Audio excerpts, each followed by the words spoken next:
Unemployment, bankruptcy, homelessness, a global economic crisis. Should we be optimistic or pessimistic about our global economic recovery? Exploring the impact and seeking solutions, United Nations University presents UNU Conversation Series, The Economic Crisis.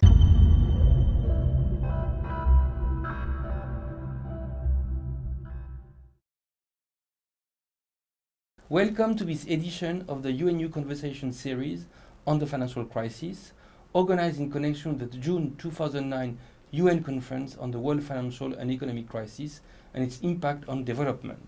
I am Jean-Marc from the United Nations University. With us here today, we have Ambassador Baron Blake, who is a senior advisor to the President of the 63rd session of the UN General Assembly. And Ambassador Blake is here with us today to share some of his insights as an insider on the negotiations for the upcoming UN conference on the world financial and economic crisis and what it means for development. So, Ambassador Blake, welcome to the studio. Thank you very much. Thank you for being here. And just as a way to start the conversation, in your view, what would be required for the conversation, for the conference, to be a success? Well, basically, for it to be a success, it has to address some of the immediate concerns of developing countries. The first of which is, how do you mitigate the impact on these countries? And secondly, how do you create a framework in which, going forward, they can be more confident and comfortable within the general system? And so precisely, what are the chances for this to happen? Well, these are the two goals, so how is it likely to happen? I tend not to predict international negotiations because they tend to change on you. But I would expect that, the people who are involved in the negotiations would recognize that really, as the topic says, the crisis, so you're looking at the crisis, you're trying to understand the crisis, and importantly, you're trying to understand the impact on developing countries. And so far, these countries have not been in any of the discussions on the crisis. How do you explain that precisely? I mean, you're absolutely right. I mean, so far, the conversation has been, about the crisis in developed countries. Why is it that so far the focus hasn't been so much, or not at all, on developing countries? I think there might be two reasons for that. The first one is, of course, that the crisis emerged, and it's for the first time to have these major crises in the recent history, emerging in a developed country, and in fact, its first set of observations were in the developed countries. So there was a feeling that this crisis might not really expand to the developing countries. It is something which was contained, it was in the financial sector. Therefore, the big ones who are involved in the financial sector could contain and really deal with the crisis. So it was impacting them, and they would be able to deal with it. So for you, this conference is very much about putting the focus on developing countries. So it's not on the financial crisis per se, but on what this crisis means for developing countries. It really what this crisis means for developing countries. It's also what this crisis exposes and what it means for the way a globalized economic system operates or should operate. Now, there are some of us who, a year ago this time, or in fact slightly before, recognized that we had a series of crises which were bound to lead to a global situation.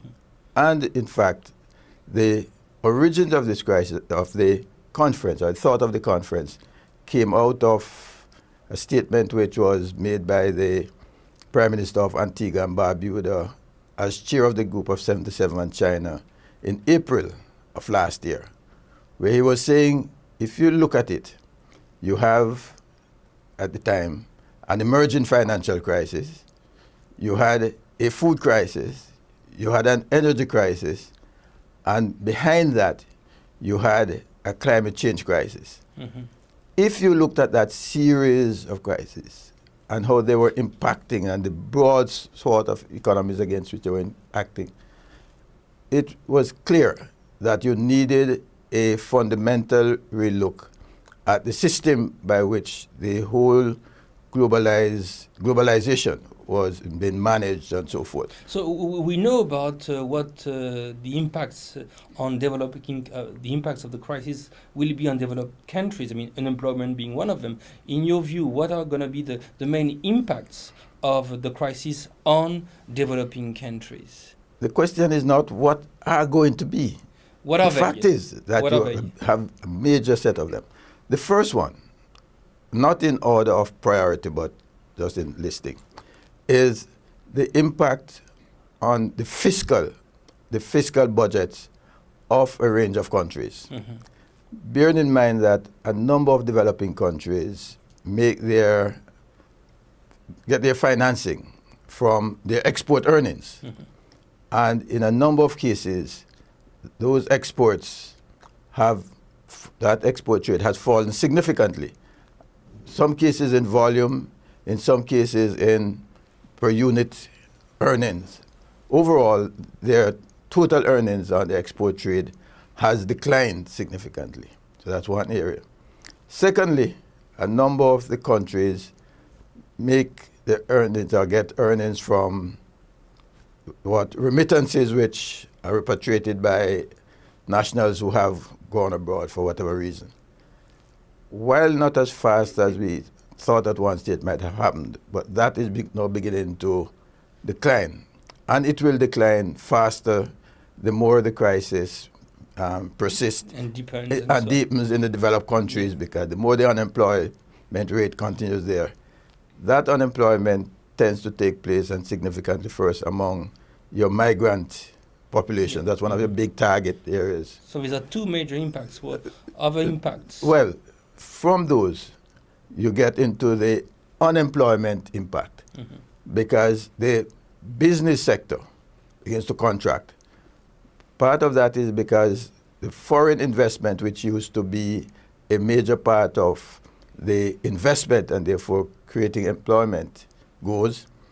But the government's own employment contracts because the fiscal resources to carry the employment in government sector has in fact declined. So governments have to cut back both in terms of their direct employment as well as in terms of their social expenditures. So the social sector, the social expenditures, you are beginning to see impacts in those areas. So for all these reasons, it's very important for you to really have this conference. So I understand that negotiations have taken place for weeks, perhaps even for months, trying to find common ground for the outcome document, which will be discussed in the context of this conference. I mean, so tell us a bit about these negotiations. What are the camps in presence, if you will? What are the different points of view and areas of agreement, areas of disagreement, and how do you conduct these kind of negotiations to begin with? Okay, just before I get to that, let me indicate another major challenge. Now, the developed countries, of course, in responding to, right, one of the first things they recognized that they had to put in measures which would stimulate either on the private sector side the rate at which they would in fact decline. They had to have a stimulus. They also recognized that they had to put in stimulus for some of the social areas. Now, the developing countries have no capacity for such stimulus, right? So it means that the impact is very quick and very direct on their populations. But more than that, to the extent that the developed countries put in certain stimulus measures, take, for example, to the extent that they put in measures which help to reduce the cost of their exports, then their exports and the developing countries' exports are competing in the market, in the world market. So their exporters now have an advantage, an additional advantage over the developing countries. So that there's a line weight that one has to look at, which is that the very stimulus which is important and has to be done in developed countries, that could also itself adversely impact the developing countries. This issue of a global stimulus, is it something which is at the very core of these negotiations? I was told by one of your colleagues a few days ago that in fact the envisioned stimulus for the least developed countries, that is to say for the 47 least developed countries, is less than $20 billion at the global level. I don't know if the figure is right, but I mean if it is the case, it's a very, very, very low figure. So tell us a bit about what is at the core of these negotiations taking place within the context of the GIA. Well, in preparation for this conference. If you notice, I've been hiding from answering the question in terms of exactly what is happening in the negotiations. Mm-hmm. If it were last year, mm-hmm. I would gladly have answered that because I would have been at the core of the negotiation. Yes. Now I am a distant observer, so I'm not going to answer it in terms of that. But I could actually speak in terms of if you look at the process and what it should yield. Mm-hmm. If it is clear that you need, or the developed countries need a stimulus, then the developing countries and their producers would need it even more. Yeah. And certainly if there is going to be stimulus, then it has to be a way that is balanced, and therefore it makes it neutral as among countries. The present stimulus, first of all, it started off as national stimulus, mm-hmm. which was in fact the problem. Then you now have some level of coordination first within the G8 and then within the G20 to some extent. Mm-hmm. But it then means that you have to find a way to make that more global. Otherwise, you're placing the countries which have the least strength and the least capacity, you're placing them at further disadvantage. Mm-hmm. So there has to be a globalized stimulus which provides on a more equitable basis. Unfortunately, the developing countries, most of them, the weaker ones, can't themselves contribute by saying that they are financing this level of stimulus, although there are some of them who have to be doing that. Yeah. So the system, the international system, the global system, has to provide a level of stimulus. Now, that clearly has to be one of the points. And this is one of the issues which you are trying to push within the context of the organizers of the conference, within the context of the conference, the idea of a global stimulus package. Yeah, it's clear that that has to be an issue. So when we looked at it last year, when we were negotiating the very decision which led to the unanimous agreement to hold this conference. Remember, this came out of a unanimous agreement in the Doha conference, and therefore in the Doha Declaration. That, and by saying that you need to have a conference which focuses on the impact on developing countries. And to the extent that one of the impacts, or adverse impacts, is the difference that the stimulus is making, then that has to be one of the things which had to be a central part. And it's a very important part. How do you provide additional resources up front to help the developing countries respond? Yeah. So in your view, what would be the right figure in terms of a global stimulus package geared towards the fate of developing countries? And second of all, what would be the right setting, the right mechanism for this money to be allocated and channeled through? I have no idea what would be the right figure.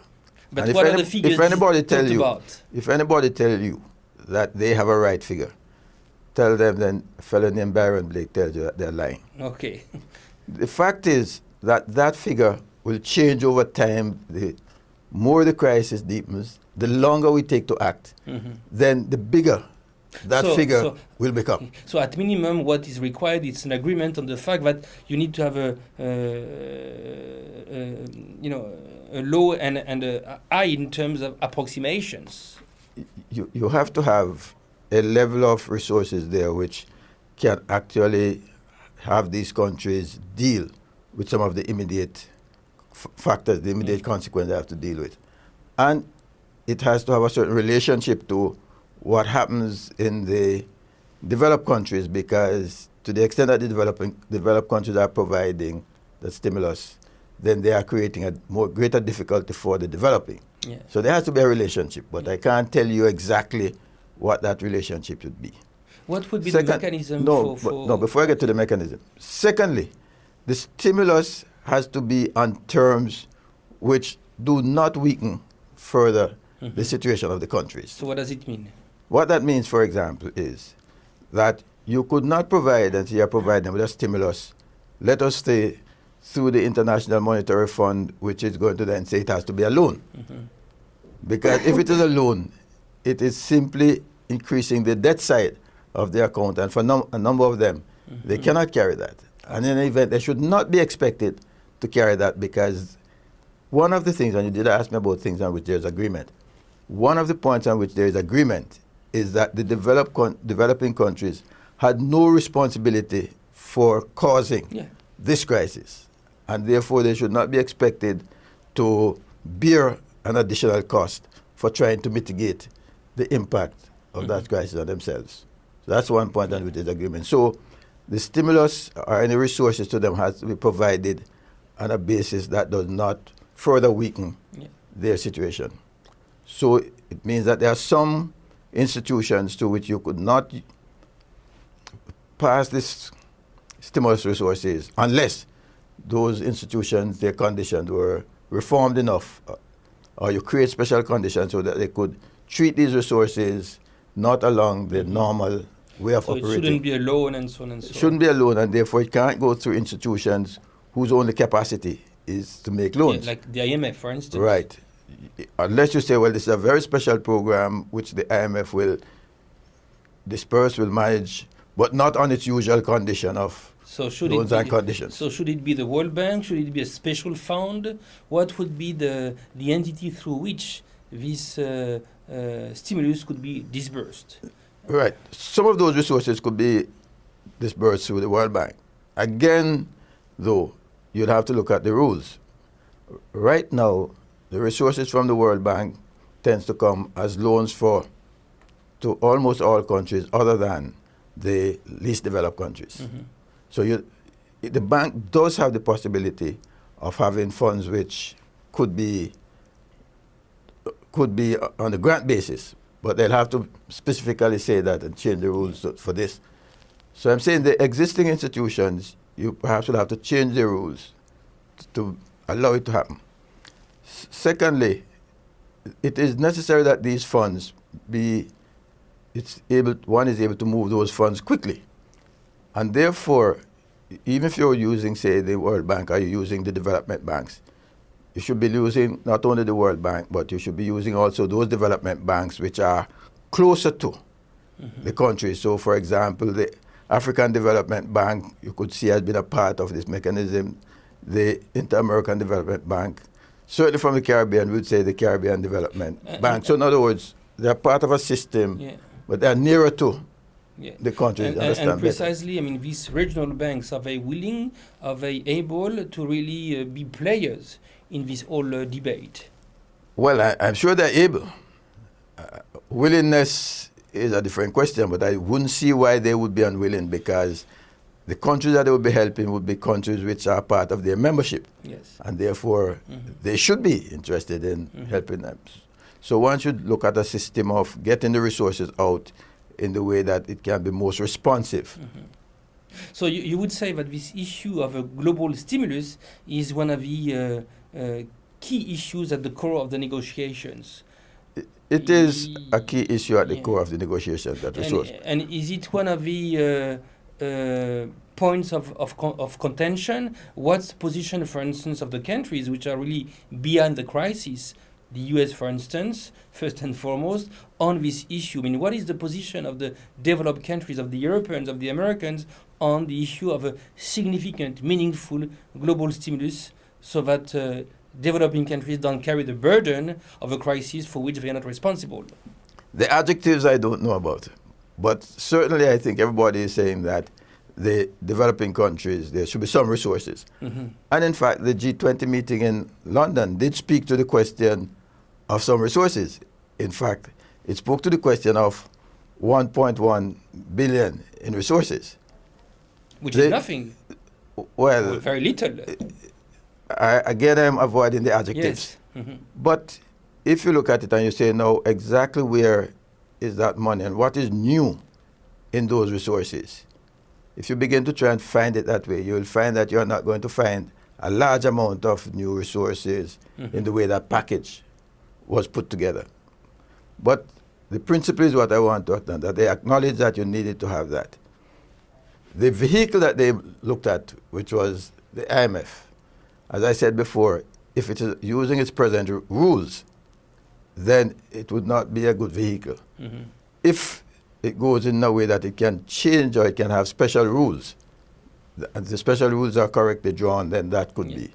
So that's the position of the developing countries, and rightfully so. They are very much concerned about not having to carry the burden and being the victim of a process for which they don't bear any responsibility.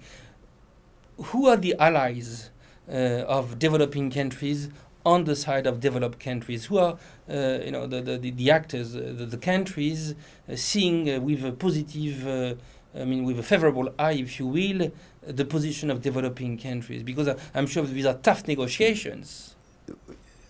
You have people who are saying, for example, that the LDCs must get resources. I think there are a number of people on that, the Europeans heavily on that, but saying the LDCs.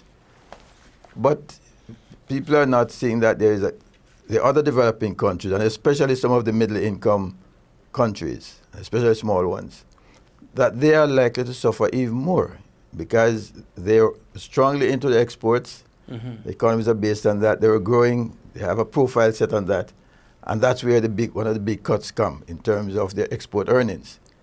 Now, I don't know of too many of the developed countries who are yet willing to say that the middle-income developing countries need to get some resources. So I haven't seen too many allies on that ground, for sure. And I haven't heard too many on the developed country side who are saying that the conditions have to be improved, not the usual conditions. In fact, you tend to hear that we have the institutions to do it and there are already the programs. My question to that is always, if that is so, how come we're in a crisis? Or how come everything is looking the way it is? So you really haven't had too many people who are willing to talk about adjusting the institutions, creating new mechanisms. In fact, most of them are saying, well, we don't want new mechanisms to do it. So that's a problem. But let me raise another element, because the situation for the developing countries is not just the question of the stimulus. That is an important one. But what is their policy space? What is their capacity for autonomous policies which will help them? Now, that has been significantly locked off in the international framework for some time, the whole question of policy space, and that has been a discussion. And that takes you back to a question of how you deal with, or how the present international governance arrangements would treat with them, and secondly, how that move into the future. And this is where now a big part of the discussions from the point of view of a number of the developing countries is really going back to the fundamental architecture. And here there's a big divide, because the developed countries are saying, no, this discussion is not to be about that. It is simply to be about how we provide some resources. As a matter of fact, if you look at the suggestions for attendance and participation by the developed countries, they see that they're what they call development ministers. But remember, those development ministers are really not development ministers. They're really the aid managing ministers. They're saying that those are the ministers who are really relevant to this conference. And that really would send a message that the fundamental thing about the crisis and the conference are not understood. Because you cannot just solve this by putting some stimulus resources No, at of it. course. You also have to deal with the question of the architecture. You have to deal with the question of the framework.